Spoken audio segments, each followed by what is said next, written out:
It began in Central Park.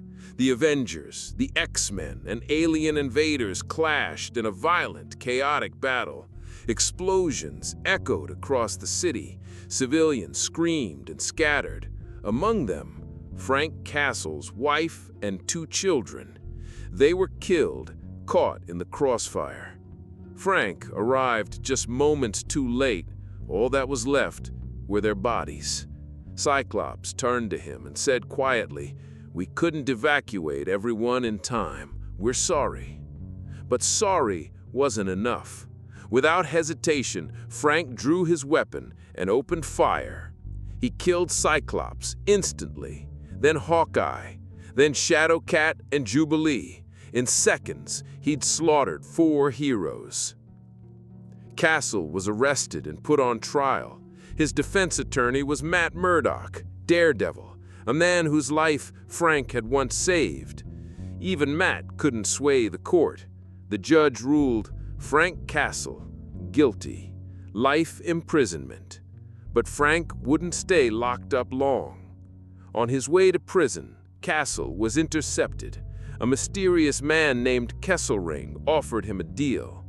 Kesselring led a secret group, victims of superhuman conflict, people who had lost everything, just like Frank. They gave him resources, weapons, and targets, and Frank accepted. Frank's first target, Spider-Man. He found him in the sewers, locked in a brutal fight with Venom. Both were weakened. Spider-Man, bloodied and terrified, begged, "Why me?" Frank raised his rifle, because somebody had to be first. One shot, Spider-Man was dead. The Hulk was next. Castle waited until Bruce Banner reverted from his monstrous form, then shot him in the back of the head.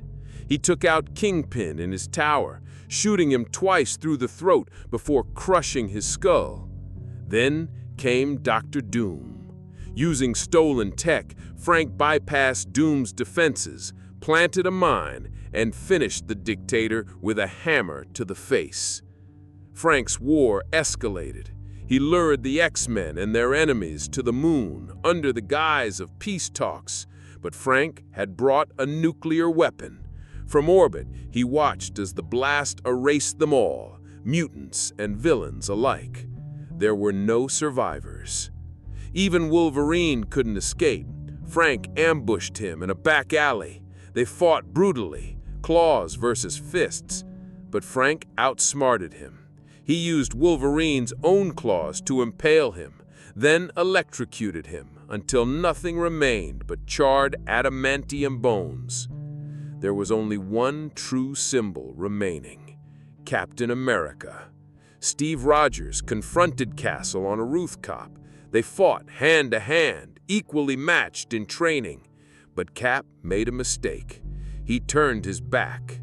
Frank pulled a pistol and shot him in the back of the head. Kesselring and the Cabal rejoiced. The world was safe now. But Frank had one final name on his list: Kesselring himself. Frank whispered, "There's always one more." He pulled the trigger, killing him. Frank returned to Hell's Kitchen. There he met one last man, Daredevil. They fought, vicious and silent. Matt stabbed Frank in the gut. Frank stabbed back. Both collapsed. As Matt lay dying, Frank removed the mask. It was Matt Murdock, the man who had once tried to save him. Matt's final words: "There's always a man behind the mask, Frank, but you killed us all." Frank's eyes filled with regret.